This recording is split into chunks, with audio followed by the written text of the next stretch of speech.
ओम श्री साईराम. रामकथा रसवाहिनी प्रकरण 32. नाटकाचा शेवट. तिने सीतेला आशीर्वाद देत म्हटलं, हे जानकी, जन्मापासून आजवर एकही दिवस तुला सुख मिळालं नाही. तुला नेहमीच अश्रू गाळावे लागले. चल, माझ्या घरी आनंदात राहा. दुसऱ्याच क्षणी दोघी अदृश्य झाल्या. तिन्ही लोकात सीतेचा गौरव पसरला. हे लक्ष्मण आणि इतरांनी स्पष्टपणे पाहिलं. सर्वांना रडू कोसळलं. दुःखी माणसाचं रामाने नाटक वठवलं. मनात तो म्हणाला, माझ्या कलाप्रमाणे वागून जानकीने प्रस्थान केलं. माझ्या मनातील विचाराप्रमाणे ती नेहमीच वागली. आता आपणही वैकुंठधामाला गेलं पाहिजे. परंतु इतरांना तो दुःखी, किंचित शोकाकुल भासला. लवकरच भाऊ आणि पुत्रांच्यासह तो राजधानीत आला. योजनेप्रमाणे त्याने यागाचे उरलेले विधी उरकले. 16 प्रकारच्या वस्तू एवढ्या मोठ्या प्रमाणात त्याने दान केल्या की त्याचं वर्णन करणं अशक्य आहे. रामाने महाराज जनकांचा त्यांच्या प्रतिष्ठेप्रमाणे सत्कार केला आणि मुलांना त्यांच्यासमोर सादर केलं. नातवांना पाहून त्यांना अतिशय आनंद झाला. जनक ज्ञानी असल्याने आणि दिव्य चक्षूंनी सीतेचं दैवत्व त्यांनी जाणलं असल्यामुळे जे घडलं त्यावर त्यांना आश्चर्य आणि अचंबा, चिंता किंवा काळजी वाटली नाही. जे घडायचं होतं ते घडल्याने त्यांचं मन स्थिर होतं. जी घटना घडून गेली त्यामुळे त्यांच्या वृत्तीत जराही फरक पडला नाही. अत्यंत आनंदाने जनक मिथिलेला परतले. रामाच्या निरोपाप्रमाणे सारे ब्राह्मण आणि गुरु रामाला भेटायला आले आणि इतका महान याग प्रत्यक्ष पाहायला मिळाला म्हणून अत्यंत समाधानाने त्यांनी रामाचा निरोप घेतला आणि ते आपापल्या घराकडे परतले. त्यानंतर पुत्रांना जवळ घेऊन साम्राज्याचा कारभार कशा प्रकारे आणि कोणत्या साधनांचा वापर करून चालवावा हे सांगितलं.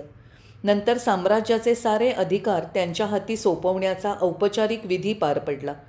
रामाने भरताच्या तक्ष नावाच्या मुलाला राज्याच्या दक्षिण भागाचं राज्य दिलं. पुष्कर नावाच्या दुसऱ्या मुलाला पुष्कर राज्य दिलं.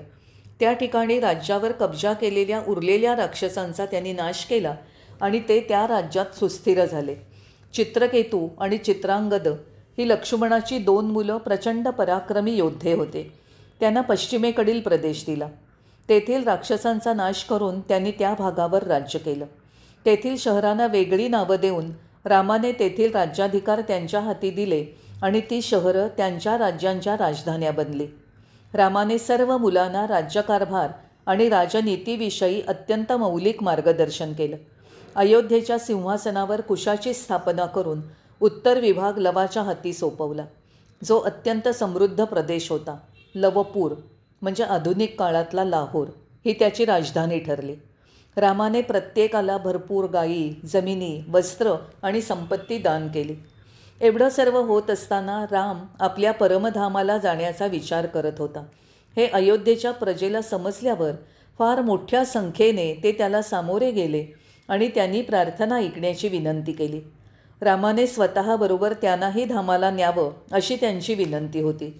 भगवंताने या योग्य विनंतीचा स्वीकार करून तसं नेण्याचं आश्वासन दिलं.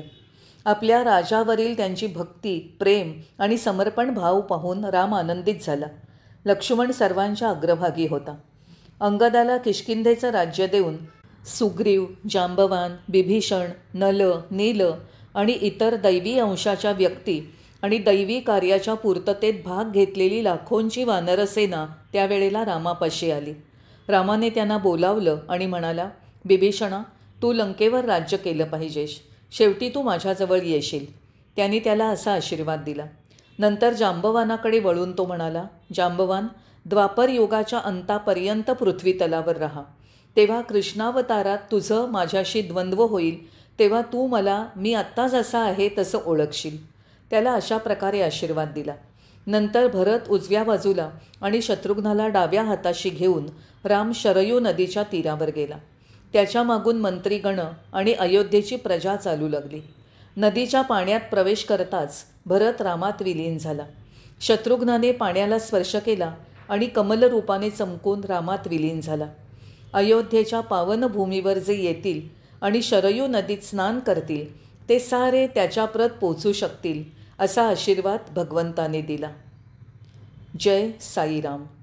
ओम श्री सत्यसाई रामार्पणमस्तु.